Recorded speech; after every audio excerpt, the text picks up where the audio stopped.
Welcome back. We start our bulletin from US President Donald Trump, who has rejected Iran's talks offer. In a tweet, Trump said no thanks to Iranian Foreign Minister Javad Zarif's proposal on condition of lifting sanctions. Reacting to Trump's tweet, Zarif advised the US president to make his comments and decisions on facts rather than headlines. Yesterday, in an interview, the Iranian foreign minister said he is not ruling out negotiations with the US despite the killing of General Qasem Soleimani. However, he said the US must lift sanctions if it wants to resume dialogue. Zarif said the US has inflicted great harm on the Iranian people and it will have to compensate for that. The coronavirus crisis seems to be exacerbating, as in China, the death toll from the Wuhan has jumped to 56, while nearly 2,000 people are so far infected by the incurable fatal disease. President Xi Jinping has warned the spread of deadly coronavirus is accelerating. More in this report. China has locked down over 100 million people in the hard-hit province of Hubei and neighboring Hunan in a bid to contain the spread of the deadly coronavirus. But the virus has already spread throughout China and around the world, with cases confirmed in countries as distant as France, Australia, Canada, and the US. US State Department says it is arranging a flight to evacuate its staff at its consulate in Wuhan, as well as other American citizens trapped in the city. Canada confirmed its first case of the coronavirus in a resident who recently returned from Wuhan. So the case is in a male who's in his 50s. He had traveled to Wuhan, China, and come back, and within a day became quite ill. And the emergency service was aware of his travel history, used full precautions, was taken to Sunnybrook Hospital, and is now in a negative pressure room. All the staff are taking appropriate precautions, and the condition is stable. Meanwhile, Hong Kong residents say the emergency measures taken by China are not enough. They say the government should limit the city's links with mainland China. They demand the government should limit Hong Kong's links with mainland China. Medical staff from other cities has arrived in Wuhan to support the fight against the virus. The symptoms of the deadly incurable disease include fever, coughing, and breathing difficulties. Moving on, Kashmiris on both sides of the line of control and around the world are observing the Indian Republic Day as Black Day. The worldwide protest rallies are being held to draw global attention towards the Indian atrocities in the occupied valley. In their statement, the Hurriyat leaders have called for rallies and protests in the occupied valley in defiance of the ongoing curfew. Protest rallies are being held across the world to draw global attention towards Indian atrocities in the occupied valley. India has completely shut down the valley for the last 5 months, leading to medical, communications, and education crisis worsening by the day. The Indian forces have arrested over 13,000 Kashmiris, including minors, since August 5th. The valley has lost over $2 billion in business as apple orchards rot amid no trade. In Indian-occupied Kashmir, occupation forces have martyred 3 more civilians in the Pulwama district. The civilians were targeted during a cordon and search operation by the Indian troops. Indian occupation forces have killed over a dozen civilians during the ongoing month of January so far. The lockdown and communications blackout of the valley by India has now entered its 174th day. A 21-year-old woman has been wounded in unprovoked Indian firing in the Chirikot sector of the line of control. Pakistan military's media wing says Indian forces are deliberately targeting civilians along the LOC. Pakistan's Foreign Office summoned a senior official from the Indian High Commission to protest the incident. It urged India to respect the 2003 ceasefire agreement. Last week, a 36-year-old woman was injured in unprovoked Indian firing in the Kotkotera sector of the line of control. Tensions between India and Pakistan increased after New Delhi stripped occupied Kashmir of its autonomy in August last year. India is observing its 71st Republic Day in celebration of the country's constitution. But Indians at home and abroad fear the constitution is now under attack by the ruling BJP government and its extremist ideology. This report will tell you more. Since the re-election of Prime Minister Narendra Modi in May last year, India has been in serious socio-political turmoil. BJP government's authoritarian and discriminatory measures have eroded New Delhi's secular ideology as its international image crumbles. The illegal annexation and lockdown of occupied Kashmir and the controversial Citizenship Act have sparked mass protests across the country. We've seen today the crowds in Shaheen Bagh every night here, and this is being repeated in so many places, so many different kinds of conversations are happening, and that's what we needed. We now, Indians, we live on the streets. Long live the street. Indians inside the country and abroad are raising their voice against the act, terming it anti-Muslim. Modi's government has been guilty of baton charging peaceful demonstrations and subjecting women to sexual harassment and assault. Attacks on Jawaharlal Nehru and Jamia Millia universities in New Delhi by BJP-linked groups have fueled further dissent. We are sitting for a mass hunger strike. We have been protesting against the Citizenship Amendment Bill, which has now become Citizenship Amendment Act for the past 2 months. We want to tell this government to start thinking about Assam now. Why are you not thinking about Assam? 27 protesters have so far been killed in protests. In CAA opposition, the Indian state of Rajasthan has become the third state to pass a resolution against the Citizenship Act as protests against the disputed law continue across the country. Lawmakers urge the federal government to repeal the law, which is being seen as discriminatory and anti-Muslim. The Kerala and Punjab assemblies have already passed resolutions against the legislation. In Goa, thousands of protesters came out on the streets to protest the controversial law. This was the first demonstration backed and organized by the Goa Church. Protesters shouted slogans and displayed placards against the ruling BJP. Similar protests were held in Amritsar, Chennai, and Mumbai. Now from the Middle East, in Lebanon, security forces have fired water cannons and tear gas at protesters trying to breach barricade outside government headquarters in Beirut.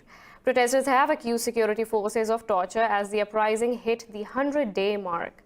Lebanon's internal security forces said, amid rioting and attacks, peaceful protesters are requested to leave Riyadh al-Sol area. Earlier, peaceful demonstrations turned violent after police clashed with the protesters. Lebanon has been hit by a wave of protest against the ruling political class. The UN says several countries have violated the arms embargo in Libya agreed at the Berlin conference. In a statement, the UN support mission said the illegal influx of fighters and weapons into the country threatens the fragile peace process. It said these violations risk plunging the country into a renewed and intensified round of fighting. Russia, Turkey, France, the US, UK and the EU were among 16 countries who pledged to abide by the arms export restrictions. The agreement signed at the Libya Peace Summit in Germany also set up a mechanism to monitor the embargo's implementation. In the US, President Donald Trump's lawyers have kicked off their first day of opening arguments at the Senate impeachment trial in Washington. Earlier, Democrats argued that Trump should be removed from the office for pressuring Ukraine to dig up dirt on former Vice President Joe Biden. Trump's lawyers argue that Democrats' efforts to remove the president from office will set a dangerous precedent in an election year. White House counsel Pat Cipollone said the Democrats would be denying voters their right to give their opinion on Trump. They're asking you to remove President Trump from the ballot in an election that's occurring in approximately 9 months. They're asking you to tear up all of the ballots across this country. Street protests have flared up again in Chile's capital, Santiago. Protesters are demonstrating against economic inequality and the right-wing government. Police fired tear gas and water cannon to disperse the raging crowd near the capital's Plaza Italia. Meanwhile, a Chilean police officer appeared in court to face charges for wounding a protester's eye. The officer was formally accused of having fired buckshot into the left eye of a protester. Since October, the country has been in the midst of a worse social unrest. Chile has issued a red alert after a forest fire burned over 2 square kilometers of vegetation in the southern region of Biobío. The fire zone includes part of the Nonguén National Reserve in Concepcion province, which is a habitat for some endangered species. Concepcion Governor Robert Contreras said efforts to extinguish fire are underway.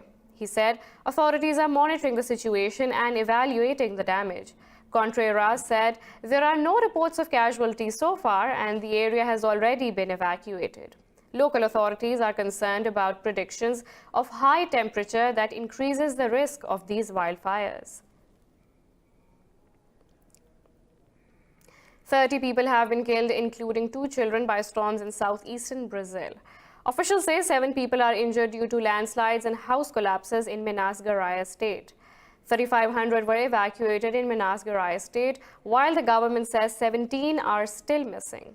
Several highways have been cut by the flooding and scores of bridges knocked out. Rainfall in the region has been the heaviest since records were first kept 110 years ago. In one 24-hour period, state capital Belo Horizonte recorded 172 millimeters of rain. The flood coincided with the first anniversary of the dam collapse in the Minas Gerais town of Brumadinho. 31 people are dead, while over 100,000 displaced by week-long heavy rains in Madagascar's northwest. National Disaster Management Office says 15 people are still missing as flooding intensified in the districts of Mitsinju and Mevitanana. National Bureau of Disaster Risk Management has warned of high risks of food insecurity amid flooding in lowland and rice-growing areas. Rain swept away strips of road, cutting off access to the affected areas. A dam burst near the town of Tanambe, flooding nearby villages and farmland.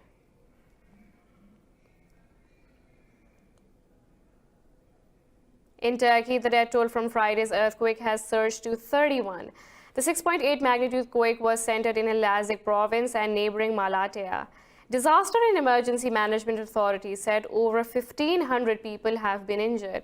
The authority said 45 people, including a woman, have been so far rescued from under the rubble. Over 3,400 personnel with hundreds of vehicles and 17 sniffer dogs are taking part in the rescue operation. Welcome back. War-struck Yemen is now struggling with a dengue outbreak. The disease has infected hundreds of children as the ongoing war impedes efforts to fight the world's fastest-spreading virus. The World Health Organization has also shown concerns over the spread of the disease. More in this report. In crowded hospitals, an unhygienic atmosphere only increases the problems faced by Yemen's children. Workers are struggling to clean an insect-filled pool of stagnant rainwater gathering in the battered port city of Hodeidah. Dengue has been spreading fast these days, and when you have not 1, 2, 3, but 4 patients, where can you go? The private hospitals are very expensive and we can't afford it. The World Health Organization says dengue is one of the world's top 10 public health threats. Well, in 2019, there was more than 76,000 suspected cases of dengue across Yemen, with 271 associated deaths.